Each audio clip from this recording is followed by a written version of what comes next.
بسم اللہ الرحمن الرحیم۔ مسئلہ 11۔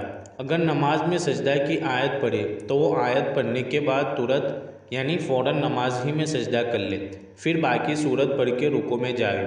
اگر اس آیت کو پڑھ کر ترت سجدہ نہ کیا، اس کے بعد 2 آیتیں یا 3 آیتیں اور پڑھ لے تب سجدہ کیا تو یہ بھی درست ہے، اور اگر اس سے بھی زیادہ پڑھ گئی تب سجدہ ادا کیا تو سجدہ ادا تو ہو گیا لیکن گناہ گار ہوئی۔ مسئلہ 12۔ اگر نماز میں سجدہ کی آیت پڑھی اور نماز ہی میں سجدہ نہ کیا تو اب نماز کے بعد سجدہ کرنے سے ادا نہ ہوگا، ہمیشہ کے لیے گناہ گار رہے گی۔ اب سوائے توبہ استغفار کے اور کوئی صورت معافی کی نہیں ہے۔ مسئلہ 13۔ سجدہ کی آیت پڑھ کے اگر ترت رکوع میں چلی جاوے اور رکوع میں یہ نیت کر لے کہ میں سجدہ تلاوت کی طرف سے بھی یہی رکوع کرتی ہوں، تب بھی وہ سجدہ ادا ہو جائے گا، اور اگر رکوع میں یہ نیت نہیں کی تو رکوع کے بعد سجدہ جب کرے گی تو اسی سجدہ سے سجدہ تلاوت بھی ادا ہو جائے گا، چاہے کچھ نیت کرے چاہے نہ کرے۔ مسئلہ 14۔ نماز پڑھتے میں کسی اور سے سجدہ کی آیت سنے تو نماز میں سجدہ نہ کرے بلکہ نماز کے بعد کرے۔ اگر نماز ہی میں کرے گی تو وہ سجدہ ادا نہ ہوگا، پھر کرنا پڑے گا اور گناہ بھی ہوگا۔ مسئلہ 15۔ ایک ہی جگہ بیٹھے بیٹھے سجدہ کی آیت کو کئی بار دوہرا کر پڑھے تو ایک ہی سجدہ واجب ہے، چاہے سب دفعہ پڑھ کے آخر میں سجدہ کرے یا پہلی دفعہ پڑھ کر سجدہ کر لے، پھر اسی کو بار بار دہراتی رہے، اور اگر جگہ بدل گئی تب اسی آیت کو دہرایا، پھر تیسری جگہ جا کے وہی آیت پھر پڑھی، اسی طرح برابر جگہ بدلتی رہی تو جتنی دفعہ دہراوے اتنی ہی دفعہ سجدہ کرے۔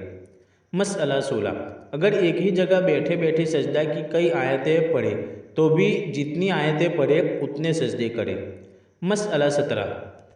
بیٹھے بیٹھے سجدہ کی کوئی آیت پڑھی، پھر اٹھ کھڑی ہوئی لیکن چلی پھری نہیں، جہاں بیٹھی تھی وہیں کھڑے کھڑے وہی آیت پھر دہرائی تو ایک ہی سجدہ واجب ہے۔ مسئلہ 18۔ ایک جگہ سجدہ کی آیت پڑھی اور اٹھ کر کسی کام کو چلی گئی، پھر اسی جگہ آ کر وہی آیت پڑھی، تب بھی 2 سجدے کرے۔ مسئلہ 19۔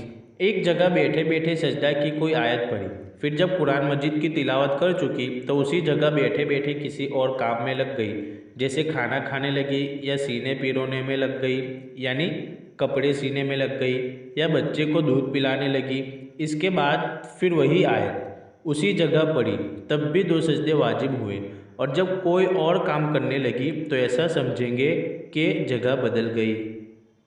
مسئلہ 20۔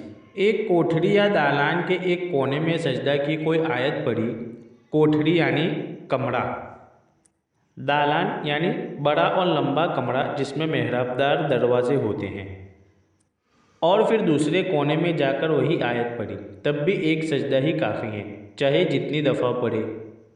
البتہ اگر دوسرے کام میں لگ جانے کے بعد وہی آیت پڑھے گی تو دوسرا سجدہ کرنا پڑے گا، پھر تیسرے کام میں لگنے کے بعد اگر پڑھے گی تو تیسرا سجدہ واجب ہو جائے گا۔